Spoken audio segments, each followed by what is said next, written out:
ఎవరైతే ఏదైతే room కేటాయిస్తారో VIP room ఇప్పటిదాకా చెంచల్గూడలో జైల్లో ఉన్నటువంటి వీఐపీలు ఇంత గతంలో ఎలాంటి రూముల్లో ఉన్నారో అలాంటి రూమ్కే కేటాయించే అవకాశం ఉందని చెప్పి చెప్తున్నారు. అయితే దానికి సంబంధించి ఏర్పాట్లు కూడా సిద్ధం చేశారు. ఇంకా ఒకవేళ రిమాండ్ విధిస్తే తను ఎటువంటి వెసులుబాటు కోరుకుంటాడు, ఫుడ్కి సంబంధించి కావచ్చు, బట్టల విషయంలో కావచ్చు, ఎలాంటి వెసులుబాట్లు కోరుకుంటాడనేది కూడా అధికారులు ఒక అంచనాకైతే వస్తున్న పరిస్థితి కనిపిస్తూ ఉంది. అయితే మొత్తం మీద ఈ యొక్క నిర్ణయం కోసం అంతా కూడా డిపార్ట్మెంట్ కావచ్చు అందరూ కూడా వెయిట్ చేస్తున్న పరిస్థితి కనిపిస్తుంది. మొత్తంగా చెంచల్గూడ జైలు వద్ద అయితే అభిమానుల కోలాహలం కనిపిస్తూ ఉంది. పోలీసుల్లో ఒక ఉత్కంఠ కనిపిస్తూ ఉంది. లీగల్ టీం కావచ్చు, అల్లు అర్జున్కి సంబంధించిన ఫ్యామిలీ మెంబర్స్ కావచ్చు ఒక్కొక్కరుగా ఇక్కడ చేరుకుంటున్నారని కూడా చెప్తా ఉన్నారు. మొత్తంగా కొద్దిసేపట్లోనే ఇక్కడ తరలిస్తారని చెప్పేసి డిపార్ట్మెంట్కి ఇన్ఫర్మేషన్ వచ్చిందని చెప్పేసి కూడా ఇక్కడ ఉన్నటువంటి కానిస్టేబుల్స్ కావచ్చు వీళ్ళు కూడా చెప్తా ఉన్నారు. దీనికి సంబంధించి పూర్తిగా ఏర్పాట్లు అయితే సిద్ధమైతే చేశాము. సో ప్రభుత్వం హైకోర్టు ఏ నిర్ణయం తీసుకుంటే దాన్ని ఫాలో అవుతామని చెప్పేసి జైలు అధికారులు చెప్తున్న పరిస్థితి కనిపిస్తూ ఉంది. ఆల్రెడీ నాంపల్లి కోర్టు నుంచి అల్లు అర్జున్ని చెంచల్గూడ జైలుకు తరలించేందుకు ఏర్పాట్లన్నీ కూడా పూర్తయ్యాయి. ఆల్రెడీ అల్లు అర్జున్ని 3 ప్రత్యేక వాహనాలతో పోలీస్ వాహనాలతో ఆల్రెడీ అల్లు అర్జున్ని నాంపల్లి కోర్టు నుంచి చెంచల్గూడ జైలుకు తరలిస్తున్నారు. సో మనం ఆ విజువల్స్ని కూడా మనం చూడొచ్చు. పెద్ద ఎత్తున నాంపల్లి కోర్టు దగ్గర అల్లు అర్జున్ అభిమానులు, స్థానికంగా ఉన్నటువంటి ప్రజలంతా కూడా అల్లు అర్జున్ని చూసేందుకు వాళ్ళంతా కూడా ఎగబడుతున్నటువంటి పరిస్థితి ఉంది. పెద్ద ఎత్తున పోలీసులంతా కూడా ఆ రూట్ను క్లియర్ చేస్తున్నారు. ఎందుకంటే మనం ఇది శుక్రవారం.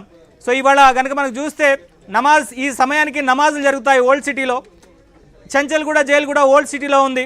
సో ఎక్కడ కూడా ఒక చెదురుమదురు సంఘటనలు కానీ లేదా ఎట్లాంటి ప్రమాదం కూడా అంటే ఎక్కడక్కడ ఎట్లాంటి హింసాత్మక సంఘటనలు కూడా జరగకుండా, ఘర్షణలు జరగకుండా పోలీసులు ముందస్తు చర్యలు తీసుకుంటున్నారు. సో పెద్ద ఎత్తున పటిష్టమైనటువంటి బందోబస్తును కూడా నాంపల్లి కోర్టు నుంచి చెంచల్గూడ జైలు వరకు కూడా ఏర్పాటు చేసినటువంటి పరిస్థితి ఉంది.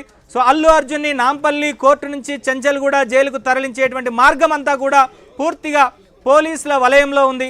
సో ఎక్కడ కూడా ఎలాంటి ఘర్షణలకు చోటు లేకుండా పోలీసులు కట్టుదిట్టమైనటువంటి బందోబస్తును కూడా ఏర్పాటు చేశారు. సో మనం చూడొచ్చు విజువల్స్లో ఏబిఎన్ ఆంధ్రజ్యోతి స్క్రీన్ మీద మన ఎక్స్క్లూజివ్గా అల్లు అర్జున్ని తరలిస్తున్నటువంటి ఇన్నోవా పోలీస్ వాహనాన్ని చూడొచ్చు. సో పూర్తిగా పోలీసులంతా కూడా అక్కడ మోహరించినటువంటి పరిస్థితి ఉంది.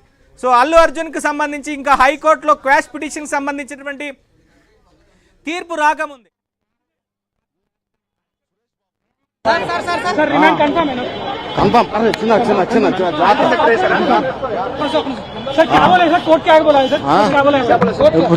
रिमांड खाली रिमांड दिया रिमांड रिमांड रिमांड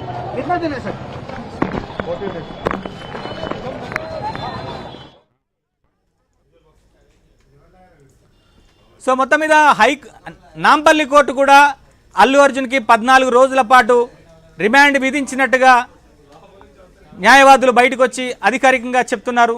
సో ఇక హైకోర్టు కూడా అల్లు అర్జున్ విషయంలో బెయిల్ ఇస్తుందా లేదా రిమాండ్ని యాక్సెప్ట్ చేస్తుందా? ఇప్పుడు అందరి నోట కూడా ఇదే ఉత్కంఠ పరిస్థితి మనకు కనిపిస్తుంది.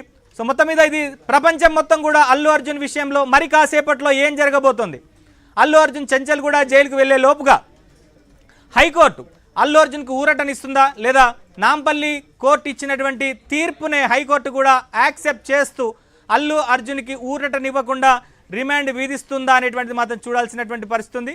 సో మొత్తం మీద ఉదయం నుంచి కూడా